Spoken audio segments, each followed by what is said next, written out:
Unfortunately, we don't know if Sylvia Fowles' season is going to be over this Sunday or not. I cannot believe I just said that. I know, right? Yo, I just got emotional. Oh my God. Oh my God. Oh my God. Right? Hey, basketball fans. It is your favorite WNBA YouTube show, Around the Rim, with a brand new episode. And I just want y'all to know, for the record, we're taping this very early in the morning. So Dearica has already made it clear she's not awake. Don't hold that against her. Me, on the other hand, got up, took my first kickboxing class this morning, kicked my butt. So my face is probably a little bit flushed. So How yeah, was so I that? am super happy, energetic, and Tarika's not happy. Okay. Um, we have a lot to talk about because the WNBA playoffs are right around the corner. In fact, they are about a week away. So when you look at the standings, there are three teams that we know for sure are hosting: Vegas, Chicago, Connecticut. The fourth hosting spot, that fourth seed, is going to be for sure between Washington and Seattle. We just don't know the order. So one of them is going to host at 4, but they are going to play each other in the first round. Now, there are 2 spots left because Dallas has locked in the 6th seed. Top 6 teams decided for playoffs. 7 and 8 are between Minnesota, Atlanta, New York, Phoenix, and LA. Indiana has been eliminated from the playoff race. So much still happening, jockeying for position, but that's where we are now. So that's the headline. However, one of the headlines this week, Tarika, was Nneka Ogwumike, the president of the WNBA Players Association, taking to social media to express her displeasure with the Sparks travel accommodations. It's the first time in my 11 seasons that I've ever had to sleep in the airport. Half of us are sleeping in the airport, half of us are at a hotel. There weren't enough rooms. After our flight got delayed, canceled. Delayed, and then canceled at 1 a.m. And then rebooked for first thing in the morning. So it is now 1:44, and we're here till 9 a.m. I doubled up my clothes, y'all. Getting cozy. Yes. This is nothing new to those of us who have covered, have been around, or paid attention to the WNBA at all. This is a league that flies commercial flights. And even on a tight travel schedule, they still fly commercial flights. We have women who are 6'4", 6'5", 6'6", not in exit rows, not always getting what they need, quite honestly, in terms of travel, but just having the wear and tear on your body on a condensed schedule, keeping in mind this year games are like happening back to back to back, is tough, on top of what the rest of us are experiencing with travel, which is delays, cancellations, all of the above. So long story short, the Sparks were unable to get out of Washington on Sunday after their game. And from what we understand, some people may have had to sleep in the airport. Because of possibly some availability of hotels. Now, all of this is just what we're hearing via social media and other channels. And obviously, I trust whatever Nneka's got to say 100. But Tarika, your thoughts, and we don't have to get deep into this because we already know, at least I feel like the issue is ownership, right? We need more owners that are committed to allowing charters to happen and finding the money to do that. And then sponsorships. Less than 1% of all sports sponsorships goes to women's sports. We know that. So the WNBA, where's the money for them to be able to provide charters? Where are the partnerships? But I'll let you go because I know that you have thoughts on travel, but also as it pertains to the playoff format. First and foremost, this is an issue that players have risen for a while now. And I think that what really made this one stand out more than the others is because it was Nneka. I mean, Nneka is as high profile as it gets when it comes to players in this league. And she's someone who doesn't typically use social media as an outlet to voice her opinion. She's not someone who, you would be the first to go to their social media feed or their Twitter feed or whatever to see, this kind of stuff. And so I think when it gets to the point when someone like Nneka starts to speak out about it publicly in this manner, you have to take it serious. I also think that it's interesting that I feel like we have continued to use, that this falls solely on ownership. But I think that this year, specifically after the situation with New York when they were fined $500,000 for using charters last season. I think that begins to show us a little bit that there are owners and there are people and there are clubs that are willing. Some, yes, not all, but I mean some. And so to Nneka's point, we continue to use this, idea of competitive advantage with certain teams being able to have charters and not. But I would argue that there is also a competitive advantage when you're getting ready to face a team that's coming off of 3 delayed flights, a canceled flight, sleeping in an airport, and then they're getting ready to play a team the next day off 4 hours of sleep. Like, I feel like there's a competitive advantage to that as well, right? So couldn't this argument be made on both ends that it just doesn't really make any sense to make the argument anymore? All of that being said, as we look ahead to the playoff format, I think it's interesting because we're a little bit in a conundrum here, right? And so, the playoff format this year is, going back to a 2-1 format where the higher seed gets the first 2 games and the lower seed gets the 3rd game if necessary. Now, for that's in the first round, and that's in the first round. Well, now, all 8 teams will play. Yep. So for the old school, back in the day, remember WNBA fans, you guys remember that, having the best of 3 in the first round isn't different. It used to be 1-1-1. And a lot of people are arguing now that it would be great to go back to that 1-1-1 format. But then when you throw in the ability to travel, I think that that's the biggest difference in why a 1-1-1 format could not work anymore unless, hot take, the WNBA is willing to go back to conference play in the playoffs. I don't know if this is something that you like LaChina or would consider LaChina, but I think that it's important if we are, going to make the argument that it may be a little bit unfair to have the higher seed have 2, back-to-back home games, then I think it's also unfair to ask if a 1 and an 8 seed has to play and that 1 seed is, I know it's Chicago this year, but I'm just making it up. If that 1 seed is New York and that 8 seed is LA, and we want to have a 1-1-1 format, we're asking a team to fly across the country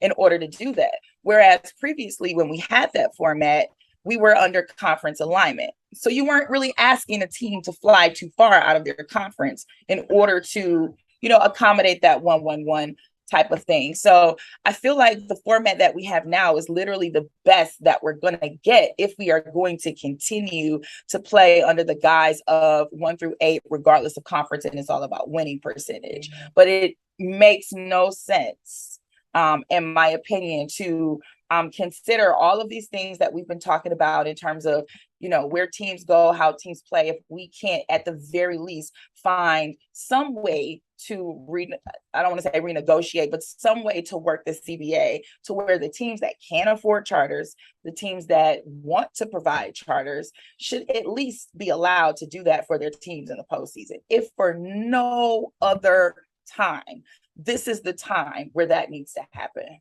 I mean, apply pressure, right? Like if you're worried about someone having an advantage when it comes to free agency because they can say, oh, we charter and they don't, well, then find the money for the charter for your team, period. Okay. The other part is absolutely not will we go back to conferences. Absolutely not. And I say that because I remember the brutal 3-0 finals series that were happening leading up to the changes being made, where Atlanta, not once, not twice, but 3 times lost 3-0 in the finals. It's the worst thing that could ever happen to the sport. We are absolutely not going back there, and we're moving on from this topic. All right. So in talking about the playoff format, but here's the thing. Here's the thing about the playoff format. So as Terrika said, the first round is it's 2-1, right? So it's 2-1 instead of 1-1-1. I kind of at first was like, oh wow, home team advantage, right? Like I'm like, all you gotta do is win 2 home games. The more I think about it, having to win a game 3 as a higher seed on someone else's floor is tough because it's going to be hard to beat a team twice in a row. Even if you are at home, they get pissed. You beat them the first game. They're going to come back the second game and they'll be ready. Right. I absolutely believe that it's about matchups. There are just some teams that, aren't going to want to see each other in the first round. Look at how much trouble Atlanta has given Vegas. I mean, Atlanta gave Vegas trouble with half of a roster in Vegas. And we'll get to Vegas in a moment, but it also depends on who's at full strength. Look at Dallas, for example. Dallas is going to be without Arike Ogunbowale for the playoffs for the remaining of the regular season. We send our thoughts and prayers to Arike, who has already had surgery. Huge. You're talking about a player that is built for the playoffs. Like her scoring ability, how fun she is to watch, like dynamic of a player. Like that's why you watch playoffs, because you want to see someone like Arike Ogunbowale just score and make big plays at the end of quarter, end of halves, end of games, in the clutch, like she has done her whole career. Yeah. But the good thing for Dallas is they've been playing without her and they've been thriving. Marina, as we already know, I'm sure is super motivated because Arike is her good friend. They won a national championship together at Notre Dame. So bottom line is she has come to play. Tierra McCowan, that's looking like a good move for Dallas all of a sudden. I thought initially that, the speed of which they seemed like they wanted to play, because they can put some smaller lineups in the game. Right. And how quickly, like Arike can get the ball up and down the floor. I was thinking she's going to be too slow. Tierra's been killing it. And I have to take one on the chin because I slept on this Dallas team. I thought they were being very immature in how they were handling some of their internal situations externally on a lot of fronts, and that it might affect team chemistry. Not at all. They've been balling. So shout out to Dallas. I don't know if there's anything about their team that stands out to you, but definitely for me, I'm saying that their success is going to hinge on Marina and Tierra. And if they get Satu back, then what? I will add to what you just mentioned by also throwing in the defensive prowess of Alicia Gray and Kayla Thornton. Ma'am, it is really difficult to look at this Dallas team now, the way that they've been playing, and just write them off. And they could potentially be matching up with Connecticut, a team that they did beat once this season already. And so that's the first thing she brought up. I am nervous out here, y'all. Nervous. Terrika's concerned. All right. Also on the injury front, it was announced that Dearica Hamby has suffered a knee injury and is supposedly out. I think I saw 2 to 4 weeks. 2 to 4 weeks. Yeah. So here's the thing. Dearica did not start in Vegas's last game against Seattle, right? Brought her off the bench, which is all good and fine. Kia Stokes started. So that kind of changes things a lot. Kia Stokes then can play more of the 5 spot. Asia's technically back to the 4. Kia gives some defense around the rim, and she's a shot blocker, a great rebounder. So it just kind of changed things up, which we all felt like Vegas needed to do something because they just haven't been looking great. Yeah. Was that something, taking Dearica off of the starting line and put her on the bench? It worked. They won in Seattle, so it's hard to say. However, I kind of feel like we are going to find out just how valuable Dearica Hamby is in this next 2 to 4 weeks.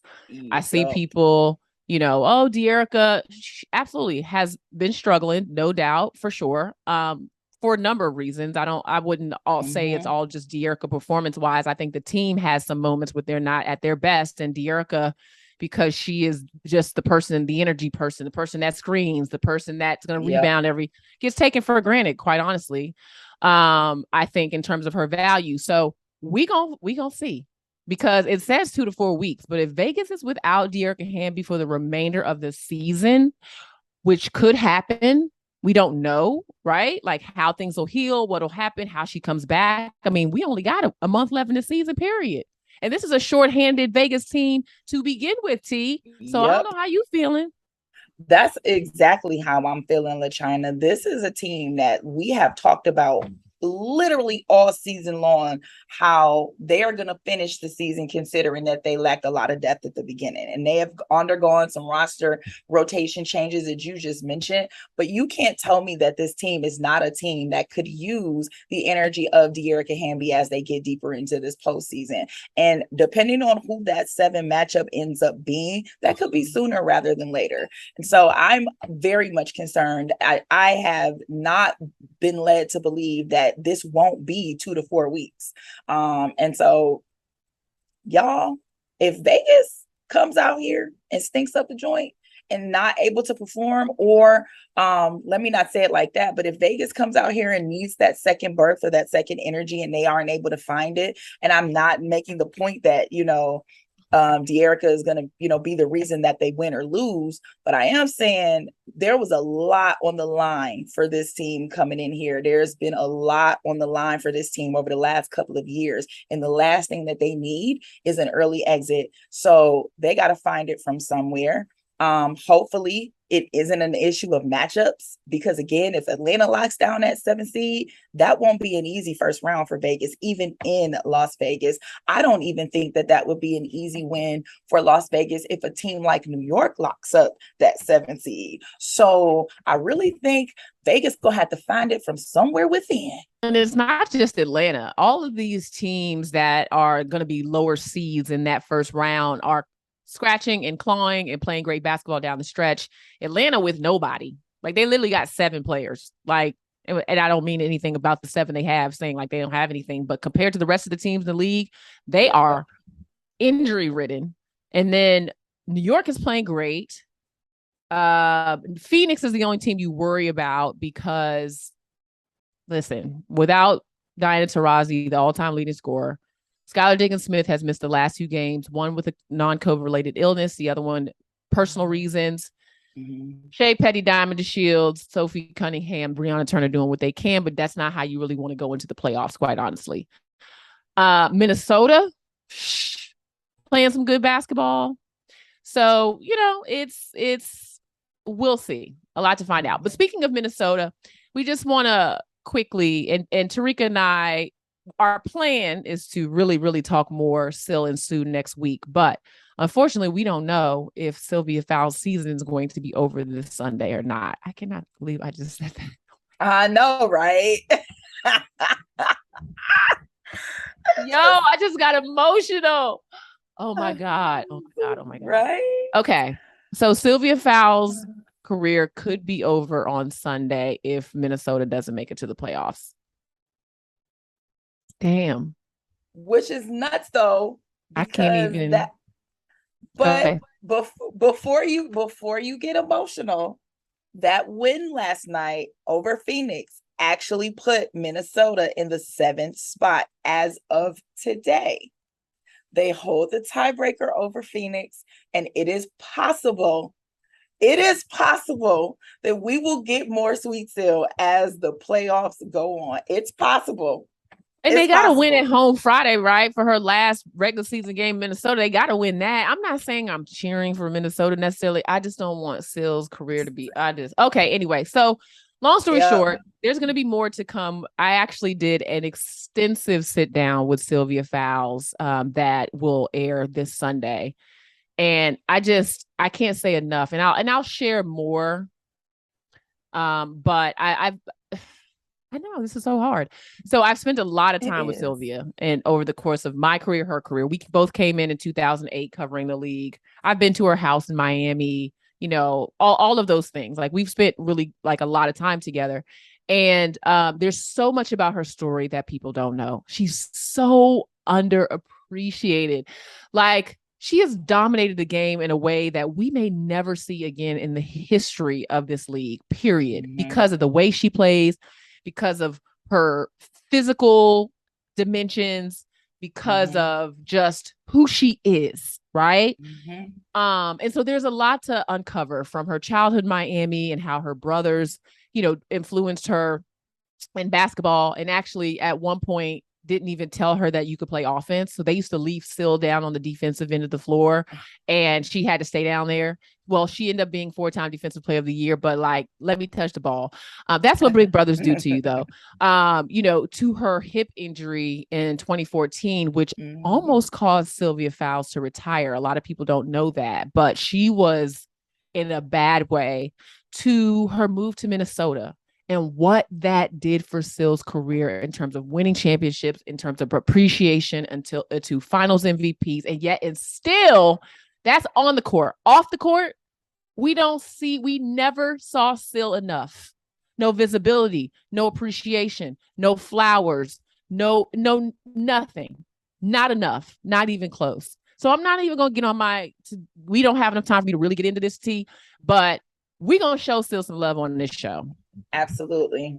I absolutely love Sylvia Fowles. She came on Around the Rim a couple of years ago when we were still a podcast. And it's so funny because when you talk to her, she really has that from someone who lived in Miami. I used to live in Miami for 2 years, and people from Miami are loud. Okay. Yes, I said it. Y'all loud. Y'all so Carol City is off the chain. Okay. Super loud.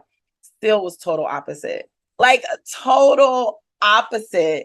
And it took me by surprise because I had never had a conversation with her before. So I was like, is she always this timid? Like, is she always this like mama? When she speaks, you absolutely have to listen. She was the bomb. I really enjoyed having her on the show. I really enjoyed the opportunities that I've had to talk to her when I've seen her at games and even just this past All-Star. So we are definitely going to miss Sylvia when she is done, but she is not done. Woo! Okay. Minnesota still has some time. And I know that we're getting to, close to the end of the show. So I don't want to spend a lot of time on this particularly, but I will say this week has really been an emotional week for Black women, because not only could we be losing or could we be saying goodbye to one of the greats to play women's basketball, but yesterday Serena decided that she wanted to drop this little self-written piece in Vogue, which further lets us know that another one of our greats in athletics could possibly be hanging up their sneakers. And I am not ready. Allison Felix, honey. Allison Felix. Add her to that list too. Allison Felix. I am not ready. I'm not ready. Yeah. So it's not great. But anyway, guys, that is our show for today. We appreciate you listening and tuning in. Continue to share Around the Rim with your friends. We are at Around the Rim Pod on Twitter. Terrika's at She Knows Sports. Terrika is crushing it out here in the WNBA coverage, in the Twitter world and everything else. She's raising funds for kids to get book bags. She's doing it all. So please make sure you go follow her on Twitter. And you can follow me, but I'm gonna say some things that you ain't gonna like. Just know that, period. And I'm at LaChina Robinson. Last but not least, you can also email us for the old school people at aroundtherimgmail.com. That's it. We'll see you next week.